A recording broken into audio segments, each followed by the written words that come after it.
नमस्कार और स्वागत है हमारी आज की इस खास बातचीत में। नमस्कार। आज हमारे सामने भदंत आनंद कौसल्यायन का एक निबंध है जिसका शीर्षक है संस्कृति।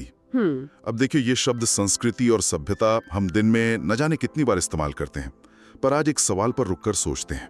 क्या सवाल है? कि हम इतने सिविलाइज्ड यानी सभ्य तो हो गए हैं, पर क्या हम उतने ही कल्चर्ड यानी संस्कृत भी हैं? ये सवाल ही इस पूरे निबंध का सार है। हम अक्सर इन दोनों शब्दों को एक दूसरे की जगह इस्तेमाल कर लेते हैं। हाँ बिल्कुल।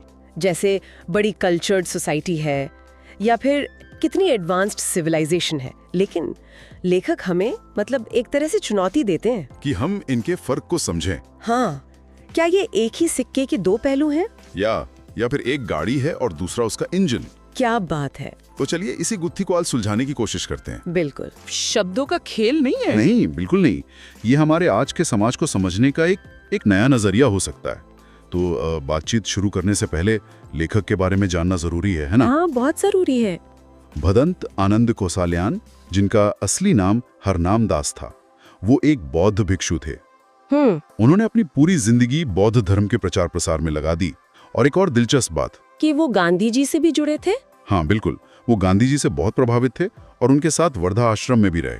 और ये जानना जरूरी इसलिए है क्योंकि उनके विचारों पर इन दो चीजों का एक गहरा असर दिखता है। बौद्ध धर्म और गांधी जी। हाँ, एक तरफ बौद्ध धर्म की करुणा और दूसरी तरफ गांधी जी का सर्वोदय यानी सबका कल्याण।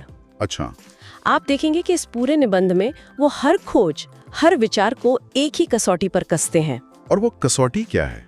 क्या इससे इंसानियत का भला हो रहा है?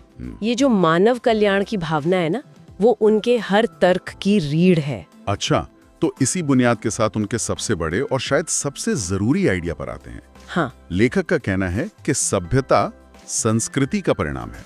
हाँ। सुनने में सीधा लगता है, पर मुझे लगता है इसमें गहरा मतलब छुपा है। ज्यादातर लोग तो सोचते होंगे कि ये साथ साथ चलते हैं। और यहीं पर लेखक हमें चौंकाते हैं। वो कहते हैं नहीं, पहले संस्कृति आती है। पहले संस्कृति? हाँ। इसे उनके दिए एक बहुत सरल से उदाहरण से समझते हैं। बताइए।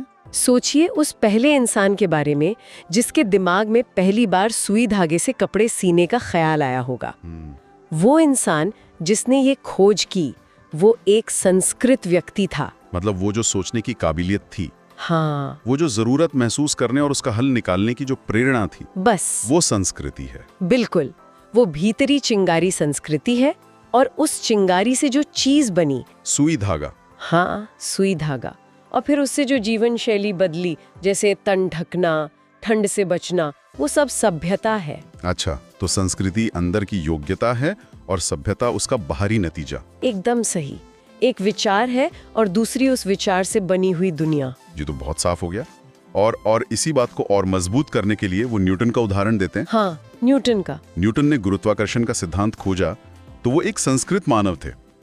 लेकिन यहाँ एक दिलचस्प सवाल खड़ा होता है। आज तो शायद फिजिक्स का कोई भी कॉलेज स्टूडेंट न्यूटन से ज्यादा जानता होगा। बिल्कुल, उसके पास पिछले 300 साल की सारी जानकारी है। तो क्या वो स्टूडेंट न्यूटन से ज्यादा संस्कृत है? लेखक का जवाब है बिल्कुल नहीं। नहीं। वो स्टूडेंट न्यूटन से ज्यादा सभ्य जरूर है, क्योंकि उसके पास ज्यादा ज्ञान है, बेहतर उपकरण है, बेहतर किताबें हैं। ये सब सभ्यता की देन है। लेकिन उसे संस्कृत नहीं कहा जा सकता। नहीं। क्यों? क्योंकि उसे वो सारा ज्ञान विरासत में मिला है।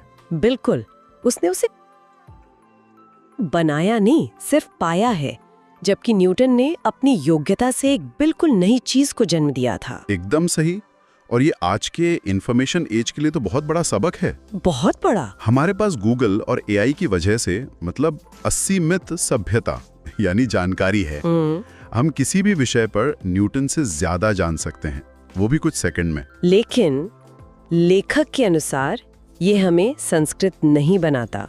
संस्कृति वो चिंगारी है जो नया ज्ञान पैदा करती है, न कि सिर्फ उसे इस्तेमाल करती है। मतलब हम जानकारी के उपभोक्ता हैं, निर्माता नहीं। वाह, ये तो सोचने का बिल्कुल नया तरीका है।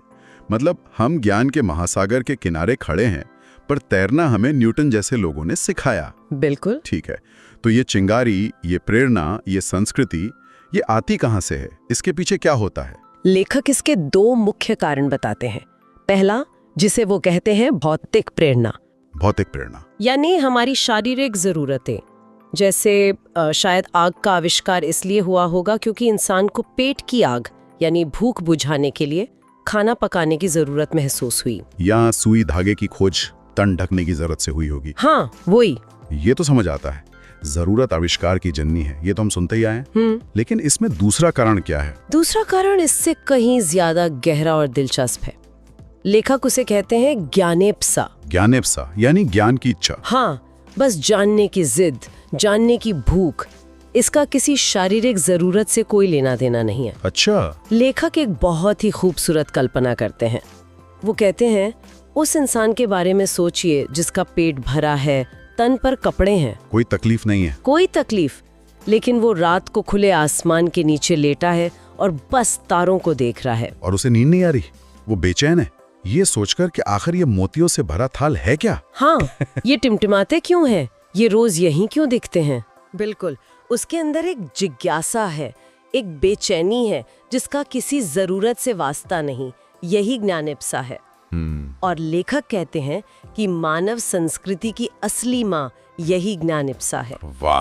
पेट भरना और तन ढकना तो जानवर भी किसी न किसी तरह कर लेते हैं, लेकिन ये बेवजह की जिज्ञासा, ये जानने की इच्छा, यही हमें इंसान बनाती है। हाँ, रात भर तारों को देखकर न सो पाने वाला वो आदमी ही हमारे आज के सारे ज्ञान विज्ञान का पहला पुरखा था। वाह, मतलब सच्ची संस्कृति की शुरुआत जरूरत से नहीं बल्कि हैरानी से होती है। हाँ, ये तो बहुत गहरी बात है।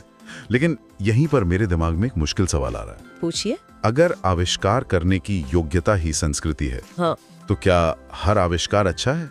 क्या हर नई खोज संस्कृति है? आपने उस नस पर हाथ रख दिया है जहां ये निबंध सबसे ज्यादा प्रासंगिक और मुश्किल हो जाता है। अच्छा। यहीं पर लेखक संस्कृति और असंस्कृति के बीच एक लक्ष्मण रेखा खींचते हैं। असंस्कृति मतलब जो संस्कृति नहीं है? हाँ, लेखक के लिए संस्कृति का एक अटूट रिश्ता है मानव कल्याण से। मानव कल्याण। जिस योग्यता या आविष्कार का इस्तेमाल इंसानियत की भलाई के लिए होता है, वही संस्कृति है। ठीक है। लेकिन अगर उसी योग्यता का इस्तेमाल विनाश के लिए, अकल्याण के लिए किया जाए, तो वो संस्कृति नहीं बल्कि असंस्कृति बन जाती है। हाँ, वो असंस्कृति है। एक मिनट, ये बात मुझे थोड़ी उलझा रही है। तो लेखक के हिसाब से अगर किसी वैज्ञानिक ने बहुत मेहनत और अपनी कमाल की योग्यता से एटम बम बनाने का फॉर्मूला खोजा, तो क्या हम उसे संस्कृत नहीं कहेंगे? उसकी योग्यता तो कमाल की थी, उसकी ज्ञानेप्सा नहीं तो उसे एटम के रहस्य तक पहुंचाया। यही तो इस निबंध का सबसे मुश्किल और जरूरी सवाल है।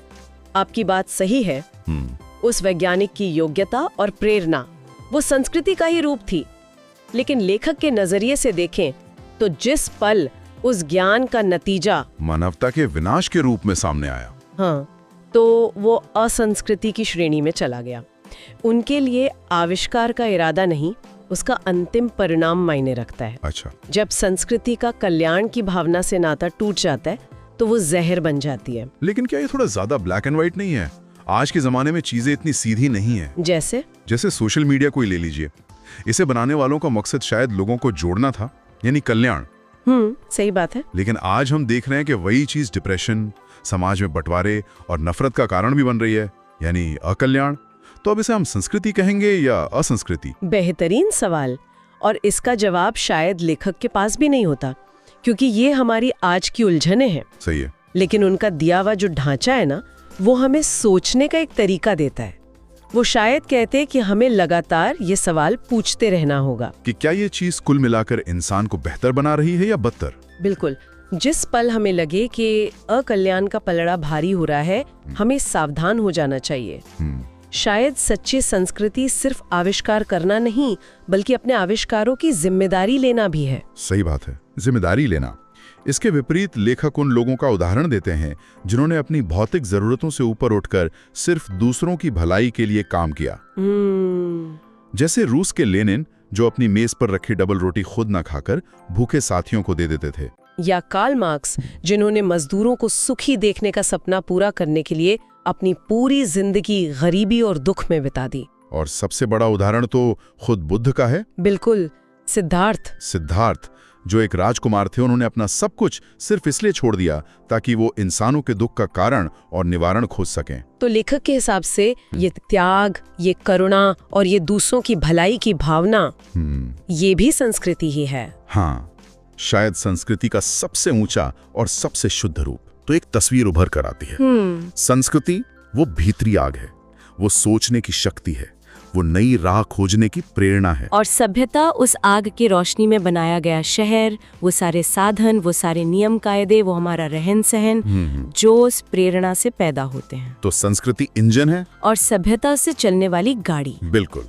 और सबसे जरूरी बात, लेखक के अनुसार इस इंजन और गाड़ी दोनों की मंजिल एक ही होनी चाहिए, मानव कल्याण। मानव कल्याण। अगर गाड़ी गलत दिशा में जा रही है तो इंजन कितना भी शक्तिशाली क्यों ना हो, वो असंस्कृति का ही वाहक बनेगा। हाँ। इसी बात पर लेखक अपना आखिरी और सबसे दमदार विचार रखते हैं। वो कहते हैं, मानव संस्कृति एक अविभाज्य वस्तु है, उसे टुकड़ों में नहीं बांटा जा सकता। इसका क्या मतलब हुआ? इसका मतलब है कि आप ये नहीं कह सकते कि हमारी टेक्नोलॉजी तो बहुत अच्छी है, बस उसका इस्तेमाल बुरा हो रहा है। अच्छा। लेखक के लिए अगर कोई चीज अपनी प्रकृति में ही इंसानियत के खिलाफ है तो वो अपनी बुनियाद में ही संस्कृति नहीं हो सकती। वो एक ऐसी चीज है जिसे हम सब मिलकर बांटते हैं और जिसकी रक्षा करना हम सबकी जिम्मेदारी है। मतलब जो चीज किसी एक हिस्से के लिए कल्याणकारी और दूसरे के लिए विनाशकारी हो, वो सच्ची संस्कृति नहीं है। तो भदंत आनंद कौसल्यायन हमें सिर्फ परिभाषाएं नहीं दे रहे हैं, बल्कि एक नैतिक पैमाना दे रहे हैं। बिल्कुल, एक आईना।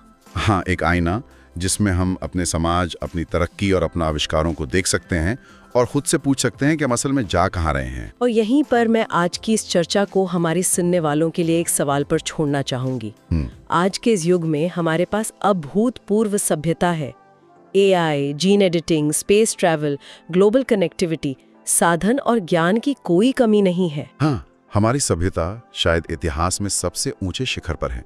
तो सवाल ये है, क्या हमारी संस्कृति यानी हमारी कल्याण की भावना, हमारी करुणा, हमारी जिम्मेदारी, वो भी उसी रफ्तार से बढ़ रही है? अच्छा सवाल है। या फिर हमारी सभ्यता की गाड़ी इतनी तेज भाग रही है कि संस्कृति का इंजन पीछे छूटता जा रहा है और इन दोनों के बीच का फासला बढ़ता ही जा रहा है? हाँ, क्या ये फासला बढ़ रहा है? ये एक बहुत बड़ा और जरूरी सवाल है। क्या हमारी बढ़ती हुई ताकत हमारी समझदारी से आगे निकल गई है? इसी विचार के साथ आज की ये गहन चर्चा यहीं समाप्त करते हैं।